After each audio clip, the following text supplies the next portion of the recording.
दोस्तों, मेरा नाम है नीरज कुमार और स्वागत करता हूं मैं अपने YouTube चैनल जिसका नाम है मैथ्स केमिस्ट्री। और आज हम लोग स्टार्ट करने वाले हैं इलेक्ट्रोकेमिस्ट्री, जो कि क्लास 12 की बहुत ही बड़ी इंपॉर्टेंट टॉपिक है। इस टॉपिक से अगर इसकी वेटेज की हम बात करें तो इसकी वेटेज आपके क्लास 12 में लगभग 20% की आती है। 20% क्लास 12 में ये केमिस्ट्री अकेले ऑक्यूपाई करने की क्षमता रखती है। नेक्स्ट अगर हम लोग बात करते हैं आपके कॉम्पिटिटिव एग्जाम के लिए, जो भी बच्चे जेई के हैं, नीट के हैं या फिर आगे केमिस्ट्री में कुछ रिसर्च लाइन में भी जाना चाहते हैं, उनके लिए ये चैप्टर आपको बहुत ही ज़्यादा इंपॉर्टेंट होता है। आपके आईटी में 2 से 3 क्वेश्चन यहाँ से पूछे जाते हैं, जेई के लिए भी आपके 2 से 3 क्वेश्चन आते हैं, मतलब जेई मेंस आपके 2 से 3 क्वेश्चन होते हैं। अगर बात कर ले आपकी हायर स्टडी की, है ना, जो कि बच्चे बीएससी करना चाह रहे हैं, एमएससी करते हैं या फिर पीएचडी के लिए भी जाना चाहते हैं, जो गेट का एग्जाम देना चाहते हैं, उसके लिए भैया इलेक्ट्रोकेमिस्ट्री कभी आपको छोड़ने वाला है नहीं। तो बहुत ही ध्यान से और बहुत ही डीप लर्निंग करते हुए हम लोग को इलेक्ट्रोकेमिस्ट्री स्टार्ट करनी है। तो आइए हम लोग आज इंट्रोडक्शन के वीडियो है, इंट्रोडक्शन देखते हैं कि इलेक्ट्रोकेमिस्ट्री कैसे पढ़ा जाए। ओके, तो इंट्रोडक्शन में हम लोग बात करते हैं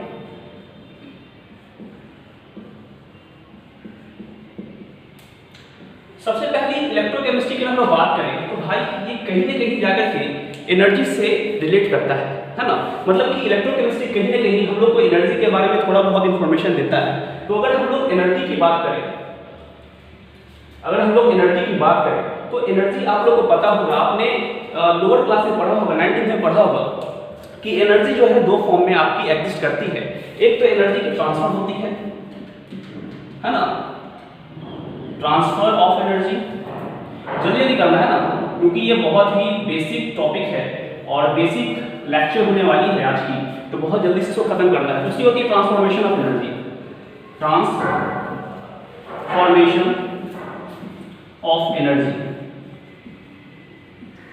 अब transfer of energy, transformation of energy में क्या डिफरेंस है ये जानना जरूरी है। तो जो एनर्जी का ट्रांसफर होता है इस टॉपिक में, अगर एनर्जी की कहीं हम लोग ट्रांसफर देखें तो एनर्जी की ट्रांसफर इन केमिस्ट्री आपकी डिफरेंट फॉर्म में होती है। और अगर हम लोग एनर्जी की ट्रांसफॉर्मेशन की बात करें वहीं पर, तो एनर्जी की ट्रांसफॉर्मेशन आपको सेम फॉर्म में होती है। तो यहाँ लिखना पड़ेगा हमें कि transfer of energy in same form, है ना। यहाँ पे एनर्जी किस फॉर्म में आपको ट्रांसफर होगी, सेम फॉर्म में ट्रांसफर होगी। मतलब कि अगर छोटे से एग्जांपल की हम बात करें तो जैसे कि हम लोग पानी गर्म करते हैं, है ना, तो पानी गर्म करते समय हम लोग क्या होता है, जो हम लोग का येलो कलर का जो फ्लेम होता है जिससे कि हीट निकलता है, वही क्या करता है, वाटर को हॉट करने का काम करता है। मतलब कि अगर उस एग्जांपल से हम समझें तो वहां पे ट्रांसफर ऑफ एनर्जी का एग्जांपल फिट बैठता है। मतलब कि हमारा हीट एनर्जी क्या हो रहा है, हीट एनर्जी में ट्रांसफर होने का काम कर रहा है। तो मतलब कि यहाँ पे हमारा heat energy heat energy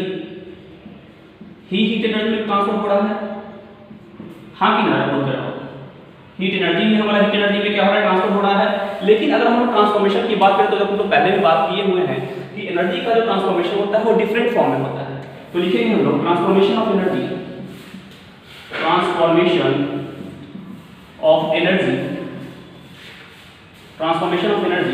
in different form में होता है। तो यही एग्जांपल हम लेके शुरू करते हैं, है ना। पानी हमने गर्म किया हुआ है, लेकिन मैंने ये बताया कि जो फ्लेम होता है वो हॉट होता है और वो क्या करता है, पानी को हॉट करता है। मतलब कि हीट एनर्जी में ट्रांसफर होता है।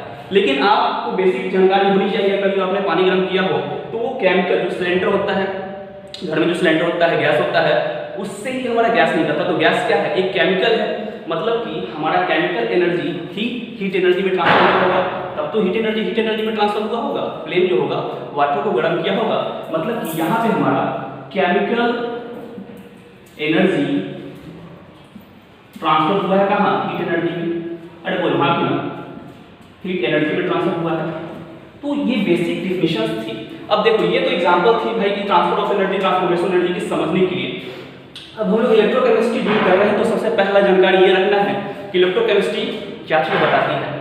तो इलेक्ट्रोकेमिस्ट्री आपको वर्ड से ही बहुत कुछ अपने आप को डिफाइन करता है। इलेक्ट्रो मतलब इलेक्ट्रिकल एनर्जी की बात कर रही है, और हमने बात की कि यहाँ पे जो एनर्जी होगी वो क्या होगी, डिफरेंट फॉर्म में आपको होगी। मतलब कि यहाँ पे आप इलेक्ट्रोकेमिस्ट्री में, केमिस्ट्री है मतलब कि केमिकल है, तो केमिकल एनर्जी इलेक्ट्रिकल एनर्जी में यहाँ पे कुछ ना कुछ फंक्शन होगी, कुछ ना कुछ उनकी रिलेशन होगी।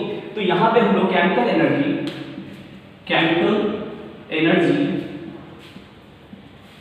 ट्रांसफर हो रहा है कहाँ, इलेक्ट्रिकल एनर्जी में। अरे बोलो हाँ कि ना, इलेक्ट्रिकल एनर्जी में। सर यही हम लोग को डील करना है केमिस्ट्री में, यही टॉपिक हम है।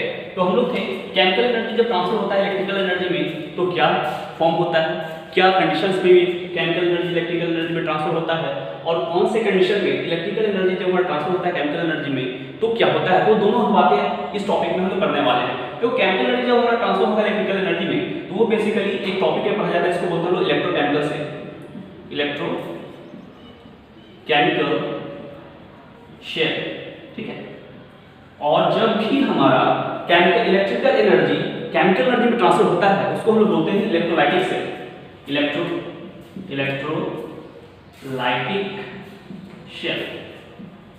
Electrolytic shell. तो दोनों को दो चीजों में, दो टॉपिक्स में बांट दिया गया कि जब भी हमारा केमिकल एनर्जी ट्रांसफर होगा इलेक्ट्रिकल एनर्जी में तो जनरली हम इलेक्ट्रोकेमिकल सेल के टॉपिक में उसको डील करेंगे। और ये बहुत ही इंपॉर्टेंट टॉपिक हो जाता है आपके कॉम्पिटिटिव एग्जाम के लिए, क्योंकि यहाँ से अगर आप जेईई मेंस की बात करें तो 3 साल लगातार इससे क्वेश्चन पूछे गए हैं इलेक्ट्रोकेमिकल सेल से। इलेक्ट्रोलाइटिक सेल भी इंपॉर्टेंट आपके टॉपिक्स में होते हैं, क्योंकि अगर आप बोर्ड्स के एग्जाम दे रहे हो, क्लास 12 के एग्जाम दे रहे हो, तो ये तो है कि आपके दोनों के डिफरेंस आने ही आने हैं। तो मैं एक एक करके दोनों के डिफरेंस के बारे में बात करता हूँ। तो इलेक्ट्रोकेमिकल सेल और इलेक्ट्रोलाइटिक सेल में क्या होता है, तो देखो इलेक्ट्रोकेमिकल सेल जनरली डील करता है गैल्वेनिक शेल को।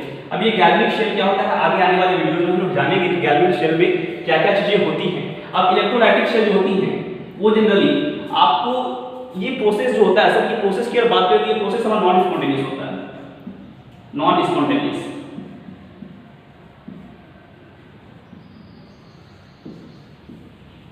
ये किस तरह का प्रोसेस होता है, नॉन स्पॉन्टेनियस प्रोसेस होता है। और हम लोग इलेक्ट्रोकेमिकल सेल की प्रोसेस की बात करें तो ये हमारा किस तरह का प्रोसेस होता है, तो ये स्पॉन्टेनियस प्रोसेस होता है।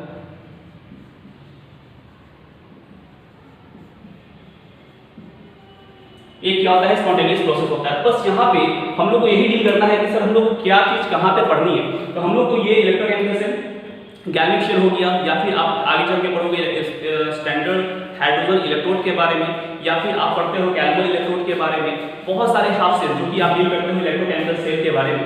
इलेक्ट्रोलाइटिक सेल आपको नॉन स्पॉन्टेनियस होता है, और ये इलेक्ट्रोलाइटिक सेल आपको एक बहुत बड़ा एक पार्ट है इलेक्ट्रोकेमिस्ट्री का, जिसको कि हम लोग एक एक करके डील करेंगे। तो ये बेसिक इंफॉर्मेशन, बेसिक इलेक्ट्रोकेमिस्ट्री की डिफिनेशन आप बोल सकते हो, जो कि आपको यहाँ पे बताई गई है। नेक्स्ट क्लास से हम लोग स्टार्ट करेंगे टॉपिक 1 से, जिसका नाम है इलेक्ट्रोकेमिकल सेल। पूरे तरीके से हम लोग पढ़ेंगे। तो अगर आपको अच्छा लगा वीडियो तो आप हमारे वीडियो को लाइक करें, शेयर करें, सब्सक्राइब करें, और ज़्यादा से ज़्यादा अपने दोस्तों को इन्वॉल्व करें और इसको पढ़ने के लिए उनको आप बताएं। Thank you.